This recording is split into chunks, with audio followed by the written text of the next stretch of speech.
오늘 말씀 속에서 우리가 함께 또 한 번의 은혜를 나누기를 원합니다. 함께 성숙하며 자라가는 교회. 어느 시인이 이렇게 말했습니다. 늙지 말아라, 성숙해져라. 우리 노사인의 노래 가운데 바램이라는 그런 노래가 있는데요. 그 가사에 이런 곡이 있더라고요. 사람은 늙어가는 것이 아니라 조금씩 익어가는 것이다. 참 인생의 어떤 의미를 좀 철학적으로 표현을 한 것 같아요. 인생에서 늙는 것과 성숙하는 것 참 차이가 많은 것 같습니다. 단순히 늙는 것은 죽음을 향해서 나아가는 어떤 두려움과 불안의 연속이지 않습니까? 내가 막연하게 그냥 내가 늙어간다라고 생각하면 우리는요 그냥 죽음이라는 그 불안을 향해서 계속해서 걱정하며 살아가는 것이죠. 그러나 성숙해 간다라는 것은 더욱더 우리의 삶을 충실하게 살고자 하는 마음을 가지고 나아가는 것입니다. 인생의 완성을 향해 그리고 그 결실을 이루기 위해 마지막까지 한 시간도 우리가 허투루 생각하지 않고 최선을 다해서 살아가는 것, 바로 이것이 우리가 아름답게 조금씩 익어가는 삶의 모습이 아닐까 생각합니다. 그런데 이와 같은 인생의 원리는요 우리 신앙생활에서도 동일하게 적용될 수 있습니다. 신앙생활에서 나이만 먹고 세월만 보내는 영적 그와 같은 어린아이의 모습을 갖고 있는 성도가 있다면 어떤 모습이겠습니까? 결국 자기 고집만 늘어나게 되고 아집만 가득하게 되어져서 열매는 없고 늘 타인을 괴롭히고 타인에 비해 무언가 계속 바라는 그런 모습으로 우리의 삶을 마치게 될 것입니다. 성도가 주님 앞에 무엇을 가지고 설 수 있겠습니까? 대대로 믿은 신앙의 가문 여러분 자랑하시겠습니까? 그것도 선조들의 신앙이지 나의 신앙은 아니지 않습니까? 하나님께서 평가하시는 것은 지금 내가 어떻게 살았느냐를 평가하는 것이지 우리의 집안의 가문의 신앙이 어떻다라는 것을 말하지 않습니다. 아니면 내가 교회에서 이만큼 헌신하고 봉사했습니다. 나의 행위를 보십시오라고 말하겠습니까? 그런데 이와 같은 행위도요 어떻게 보면 말씀에 기반하지 않고 정말 하나님 앞에 순종하는 그와 같은 삶의 행위가 아니라 오히려 사람에게 보이기 위해서 사람에게 우리 행위를 드러내기 위해서 해왔던 일들이라면 결국 이것도 하나님 앞에서는 그렇게 중요한 모습을 갖지 못할 것입니다. 그럼 주님은 무엇으로 우리의 신앙을 잘 살았다, 성숙했다 말씀하시겠습니까? 그것은 바로 지금 나의 모습에서 얼마나 주님과 닮아 있는 신앙의 열매를 맺으며 살아가느냐에 대한 요청일 것입니다. 주님과 닮은 신앙, 날마다 나의 삶 속에서 말씀하시는 그 성령의 열매가 맺혀질 수 있는 그와 같은 삶이 늘 우리의 삶 속에서 보여질 때 우리는 성숙한 삶을 산다라고 말하는 것이죠.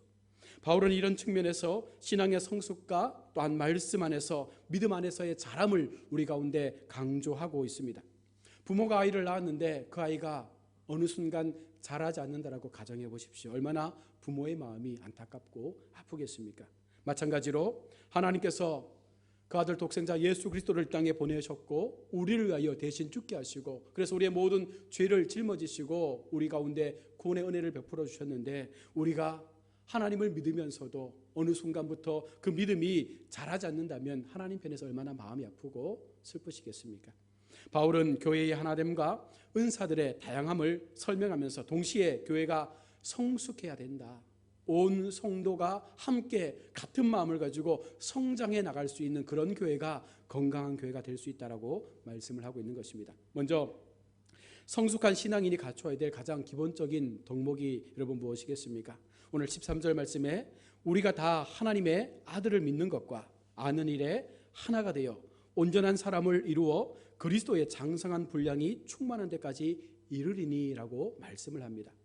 신앙 성숙에 있어서 가장 기본은 우리가 하나님의 아들 예수 그리스도를 얼마나 믿고 아느냐라는 우리의 그 믿음에 대한 기준인 것이죠. 쉽게 표현해 보면 우리가 예수 그리스도로 말미암아 구원받은 사실에 대해서 확신하는 일에 우리가 하나가 되어야 한다는 것입니다. 우리가 믿음을 가지고 신앙생활하는 목적이 무엇입니까? 부활에 대한 소망, 또한 또 예수님의 재림 이후에 우리가 임할 그 천국에 대한 소망, 이 소망을 가지고 내 마음속에 지금 죽어도 나는 천국 갈 수 있다라는 이 확신 속에서 우리의 믿음을 지켜가는 것이 아닙니까? 여기서 확신이라는 단어가 바로 모든 의심에서 벗어난다라는 그런 의미죠. 다시 말하면 내가 예수님을 믿는 그 믿음에 대한 확신을 갖는다는 것은 한 번도 예수님께서 나의 인생의 구원의 주가 되셨음을 의심하지 않고 끝까지 그 믿음을 지키겠다는 것입니다. 계속해서 천국에 대한 확신, 또 예수님의 재림에 대한 확신, 수많은 부활에 대한 확신, 이 확신들을 내 마음속에 새겨서 이것이 결코 내 마음을 흔들지 못하도록 굳건하게 그 믿음 속에서 나의 신앙을 지켜가겠다라는 이 의심에서 벗어나는 이 믿음을 가질 때 우리의 신앙은 성숙해져 가는 것입니다. 악한 마귀는 지금도 우는 사자와 같이 두루다니면서 확신 없는 신앙을 가진 사람들을 넘어뜨리려 하지 않습니까? 왜 우리가 이단에 빠지고 왜 우리의 신앙이 넘어집니까? 바로 이와 같은 분명한 확신 있는 신앙이 없다 보니까 늘 어린아이에 머물러 있고 조금만 상처받아도 교회를 떠나고 예수님을 떠나버리는 안타까운 모습들을 갖지 않습니까? 코로나19로 인해서 변화되어진 것이 우리 집사님 기도하셨지만 교회에서 예배할 수 없어서 함께 공동체 안에서 모임을 갖지 못하니까 늘 개인의 일상을 개인이 잘 살아가야 한다는 것이죠. 많은 목사님들이 이렇게 고민하시더라고요. 전화로 신방해보니까 특별히 오래된 성도님들, 믿음을 잘 지킨 분들은 여전히 가정에서 예배하고 직장에서 예배하고 그 믿음을 지키려고 애를 쓰는데, 그렇지 못한 분들은 새신자분들이나 전도되어 온 분들은 이분들이 오랫동안 교회로 오지 못하고 또 목사님들의 도움을 받지 못하다 보니까 옛날 습관으로 돌아가더라는 것이죠. 도박을 다시 하게 되고 술에 다시 손을 대게 되고 그러면서 점점 과거의 모습으로 돌아가는 그분들을 바라볼 때마다 안타까운 심정들이 일어난다는 것입니다. 특별히 코로나가 회복되어져서 교회가 문을 열고 예배하고 있는 요즘 전화해서 그분들을 초청하면 당분간 교회 가지 않겠습니다라는 이런 대답을 하신다고 해요. 어쩌면 이번 코로나19 사태가 우리 가운데 참 믿음과 거짓 믿음을 조금은 구분해 줄 수 있는 그런 기회가 되지 않았나 싶습니다. 오랫동안 예수님을 믿었던 우리 성도님들 가운데도 이런 마음을 가지고 교회를 떠나는 분들도 종종 있다고 많은 목사님들이 염려를 하셨습니다. 사랑하는 우리 성도 여러분, 교회 공동체가 성숙하기 위해서는 바로 우리 속에 확신 있는 믿음을 가져야 하는 줄로 믿습니다. 그 믿음은 결코 우리를 흔들 수 없는 오직 예수 그리스도를 통해서 우리 속에 소망 가운데 임하는 그 놀라운 은혜의 믿음이 되는 줄로 믿습니다. 또한 말씀에 대한 확신을 가진 신앙이 기반될 때 우리의 믿음은 더욱더 아름답게 성숙으로 나아가는 것입니다. 신앙의 성숙은 그리스도의 사랑으로 온전해져 가는 것이죠. 그래서 우리 주님께서도 늘 우리 가운데 말씀하실 때에 내가 온전함같이 너희도 온전한 믿음의 삶을 살아라 라고 말씀하고 있습니다. 오늘 본문 13절에 온전한 사람을 이루어라고 표현되고 있는데요, 여기에서 온전케 하다라는 이 의미가 부러진 뼈를 고정해서 재활이나 복구로 다시 건강하게 회복시키는 것을 말하는 것이죠. 우리의 신앙이 이처럼 훈련을 통해서, 믿음의 훈련을 통해서 더욱더 온전해 나갈 수 있도록 그렇게 준비하고 만들어져 가는 과정을 거쳐야 한다는 것입니다. 사고로 뼈가 부러졌는데 그것을 그냥 방치해 둔다면 아마 그 사람은 영원히 불구자가 될 것입니다. 부러진 순간 치료를 통해서 고침을 받고 또 재활을 통해서 그 뼈가 정상적으로 움직일 수 있도록 도움을 주어야 나중에 더 건강한 삶을 사는 것처럼 우리의 신앙도 마찬가지인 거죠. 순간순간 어려움의 위기가 닥칠 때마다 그 위기를 믿음으로 잘 견뎌서 정말 우리가 더 아름답고 성숙한 신앙으로 자라갈 수 있는 마음을 가져야 하는 것입니다. 하나님은 하나님의 자녀된 성도라면 과거의 못된 습성과 잘못된 행위들을 버리고 하나님의 원하시고 기뻐하시는 그 뜻을 통하여 현재의 삶을 온전하게 살아갈 것을 말씀하고 있는 것이죠. 과거에 내가 어떻게 살았던 중요하지 않습니다. 지금 현재에 내가 어떤 마음을 가지고 하나님 앞에 세워져 가고 있는가, 그리고 나의 미래에 대한 소망이 분명 이 현재의 삶을 더 굳건하게 살아갈 수 있도록 나를 붙잡고 있다라는 그 마음이 우리 속에 있을 때 우리의 신앙은 조금씩 성숙해 가는 것입니다. 사실 이 땅의 모든 교회와 성도들은 연약한 그릇 아닙니까? 쉽게 깨어지고 쉽게 부서지는 그와 같은 그릇 같습니다. 그래서 주님은 요한복음 15장에서 연약한 우리를 가지로 표현하면서 너희가 포도나무이신 예수님의 가지에 붙어 있어야지만 우리가 온전하게 자랄 수 있음을 말씀합니다. 요한복음 15장 5절 말씀에 나는 포도나무요 너희는 가지니 저가 내 안에 내가 저 안에 있으면 이 사람은 과실을 많이 맺나니 나를 떠나서는 너희가 아무것도 할 수 없느니라. 여러분, 우리는 예수님 앞에 예수님 안에 붙어 있어야 그 가지가 온전한 열매를 맺을 수 있는 삶으로 자라나게 되는 것입니다. 우리가 주님 안에 거한다는 말은 다시 말해서 주님의 사랑 안에 거한다는 것이죠. 예수님의 사랑이 우리를 살렸던 것처럼 우리가 그 사랑 안에 온전히 거하면 우리가 주님의 사명에 동참하게 되는 것이고 주님의 십자가의 삶을 나도 함께 짊어지고자 하는 마음들이 우리 편에 세워지게 되는 것입니다. 교회는 상호 유기체적 관계를 맺고 있습니다. 서로 사랑하고 섬기며 위로하고 격려할 수 있을 때 그 섬김의 모습 속에서 교회는 훨씬 더 건강한 공동체의 체험을 느끼며 살게 되는 것입니다. 이것이 주님의 사랑 안에 거한다라는 의미로 참 성도의 교제가 우리 속에 있어질 때에 우리는 서로가 함께 서로의 신앙을 세워갈 수 있는 믿음의 공동체 역할을 감당할 수 있는 것입니다. 예수님이 우리 안에 거한다는 것은 종합적으로 말씀에 순종하는 삶을 말하는 것이죠. 내 마음 가운데 말씀이 임했을 때에 그 말씀을 붙잡고 내가 순종하고 섬기고 믿음으로 공동체를 위해서 교회를 위해서 우리가 하나된 마음을 통해서 그렇게 살아갈 수 있다면 바로 그 속에서 진정한 그리스도의 사랑이 우리 가운데 일어나게 되는 줄로 믿습니다. 성숙한 교회는 주의 사랑 안에 더욱더 자라가게 됨을 우리가 믿고 더욱더 주님의 그 사랑 안에 온전히 우리가 붙어 있어서 주님과 함께 이 믿음의 여정을 끝까지 달려갈 수 있기를 축복합니다. 또한 성숙한 신앙인은 우리가 날마다 그 자라감을 통해서 하나님께서 우리 가운데 베풀어 주시는 그 구원의 은혜를 경험해야 하는데요, 바로 성숙한 신앙으로 자라가기 위한 이유가 무엇입니까? 오늘 14절에 이는 우리가 이제부터 어린아이가 되지 아니하여 사람의 속임수와 간사한 유혹에 빠져 온갖 교훈의 풍조에 밀려 요동하지 않게 하려 함이라 라고 말씀합니다. 바로 우리가 자라가야 하는 이유는 어린아이의 신앙에 머물러 있지 않기 위함인 것이죠. 아이가 다 컸는데도 우유병을 물고 다닌다면 그 부모의 마음은 너무나도 아플 것입니다. 얼마나 창피스럽고 그 아이를 바라볼 때마다 가슴이 미어지겠습니까? 그리스도의 도의 초보에만 머물러 있지 말고 더욱더 장성한 분량으로 자라야 된다는 것이죠. 많은 그리스도인들 가운데 내가 예수를 믿음으로 말미암아 그 복음의 은혜를 경험하고 그것만을 가지고 만족하며 사는 성도가 세상에 많다는 것입니다. 복음이 임하였고 내가 그 먼저 믿은 복음을 통해서 나의 삶이 하나님의 구원으로 온전하게 나아갈 수 있었다면 이제는 그 복음이 또 다른 누군가에게 전해질 수 있는 이 복음의 확장을 위해서 우리는 함께 기도하며 달려가야 한다는 것입니다. 나만 믿은 구원의 복음에 만족하는 것이 아니라 또 누군가에게 내가 받은 감동과 은혜를 나눌 수 있는 그 은혜 속에서 우리의 신앙을 회복해 가야 하는 것이죠. 또한 사람의 계술과 간사한 유혹과 세상 풍조에 넘어지지 않도록 하기 위해서 우리는 날마다 자람의 훈련을 해야 하는 것입니다. 베드로전서 5장 8절과 9절 말씀에 근신하라 너희 대적 마귀가 우는 사자같이 두루다니며 삼킬 자를 찾나니 너희는 믿음을 굳게 하여 저를 대적하라 이는 세상에 있는 너희 형제들도 동일한 고난을 당하는 줄을 알미라 라고 말씀합니다.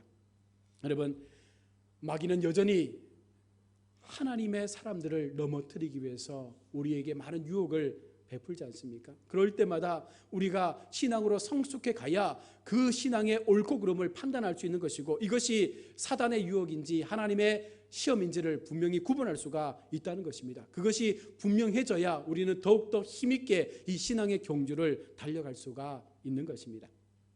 성숙한 신앙인으로 자라가기 위한 그럼 우리의 노력은 무엇이 되어야 되겠습니까?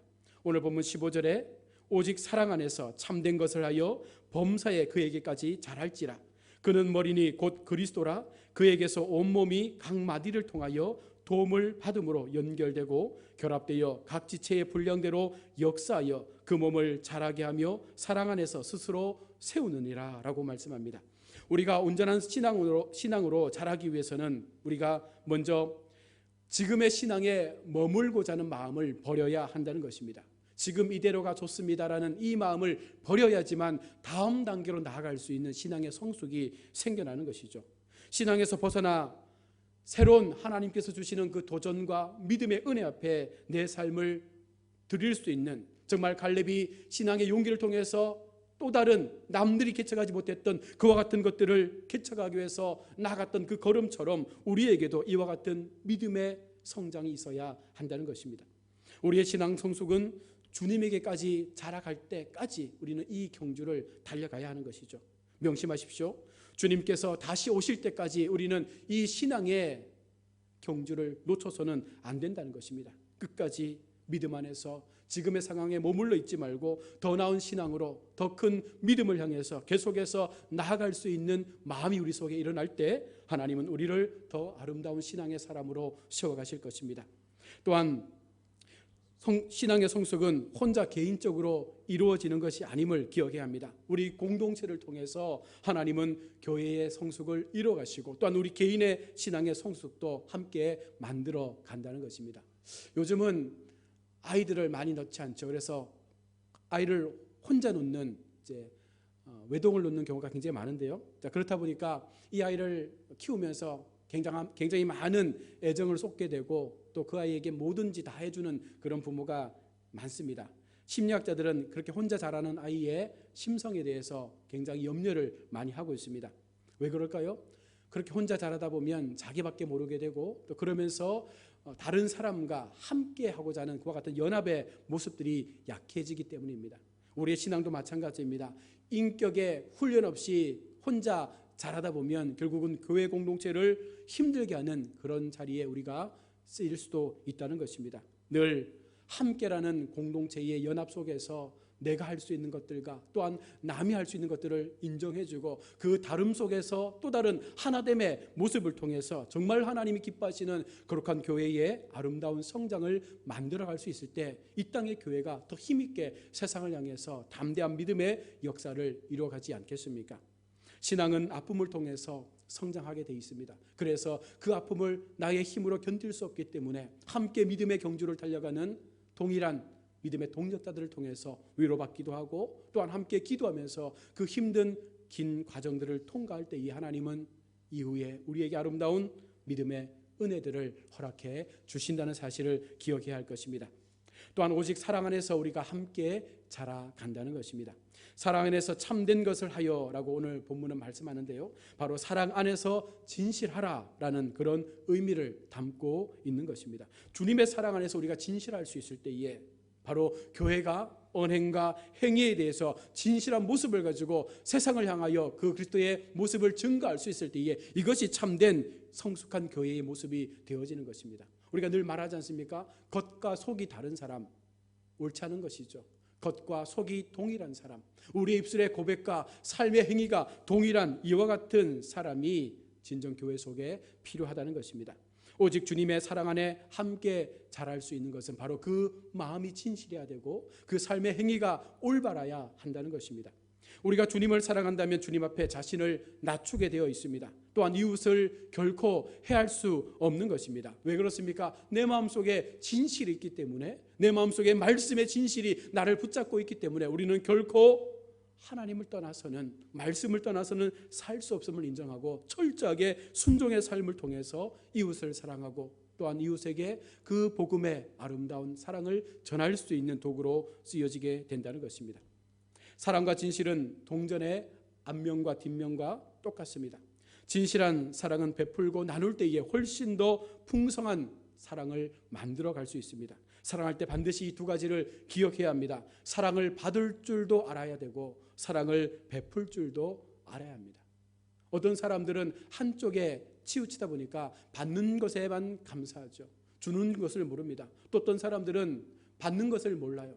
주는 것은 잘하는데 받는 것을 할 줄 모르다 보니까 또 다른 사람들에게 상처를 주는 경우들이 간혹 있더라는 것입니다. 항상 균형을 이루어야 되는 것이죠. 잘 주기도 하고 잘 받기도 하면서 아름다운 교회 공동체의 화목을 이뤄갈 수 있을 때 바로 교회는 성숙해 가는 것이고 그 안에서 함께 예배하는 그리스도인들도 함께 성숙해 가는 것입니다. 오늘 16절은 교회가 주 안에서 하나 되어 서로 교제하며 서로 봉사할 때에 때로는 서로의 아픔을 겪어가면서 신앙이 자라가게 된다라고 말씀을 하고 있습니다.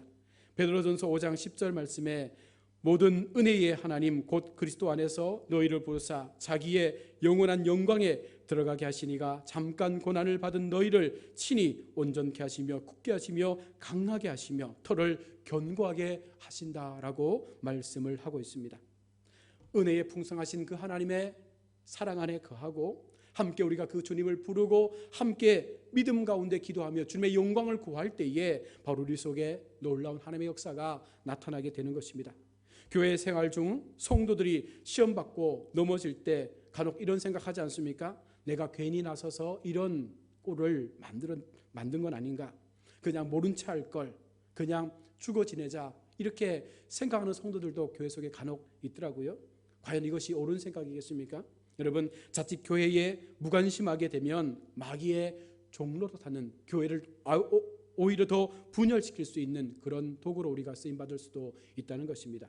그러므로 여러분, 이것이 말씀이고 이것이 하나님께서 내게 주신 분명한 사명이라고 믿는다면 사람들 바라보지 않고 믿음 안에서 하나님 행하여 이 신앙의 온전한 섬김을 우리가 이루어 나갈 수 있을 때에 건강한 교회의 모델을 우리가 만들어 가게 되는 줄로 믿습니다. 비록 어려움이 와도, 때로는 우리 가운데 시험이 와도, 갈등이 와도, 고난이 우리를 힘들게 해도 주님께서 우리 가운데 모든 것을 협력하여 아름답게 선을 이루신다라는 그 믿음의 마음을 통해서 내가 할 수 있는, 내가 행할 수 있는 나의 그 재능 안에서 최선을 다해 주님을 섬기고 교회를 섬기고 또한 성도를 섬길 수 있을 때 우리는 건강한 교회를 만들게 되는 줄로 믿습니다. 말씀을 맺겠습니다. 사랑하는 우리 성도 여러분, 하나님께서 우리를 통하여 건강한 신앙의 공동체가 세워져 가기 원합니다. 그러기 위해서 우리는 성숙된 신앙의 모습을 가져야 되는 것이죠. 나 하나뿐만 아니라 함께 모여있는 함께한 이 공동체 속에 하나님의 은혜를 통하여 우리가 함께 서로 사랑하고 서로 주님의 그 사랑 가운데 거하며 주님께서 주시는 그 놀라운 은혜 앞에서 함께 기도하고 함께 주님의 나라를 세워갈 수 있을 때 함께 성숙하며 자라가는 교회가 되어지는 줄로 믿습니다. 오늘 이 시대 속에 많은 사람들은 어쩌면 건강한 교회를 찾고 있는지 모르겠습니다. 건강한 교회를 통해서 이 민족 속에 또 다른 하나님의 변화의 역사들을 기대하는 수많은 믿지 않는 사람들이 분명 있으리라 생각합니다. 교회에 대한 관심이 많다는 것은 그만큼 교회가 더 거룩해지기를 바라는 그들의 바람이 아닐까 생각해 봅니다. 오늘 이 시간 우리 광야 은혜교회와 이 땅의 모든 교회가 진정으로 주님 앞에, 말씀 앞에, 주님의 그 사랑 앞에 우리가 성숙해져서 더 아름다운 믿음으로 자라나서 정말 교회 역할을 충분히 감당할 수 있는 능력 있는 교회가 되어지시기를 주님의 이름으로 축원합니다.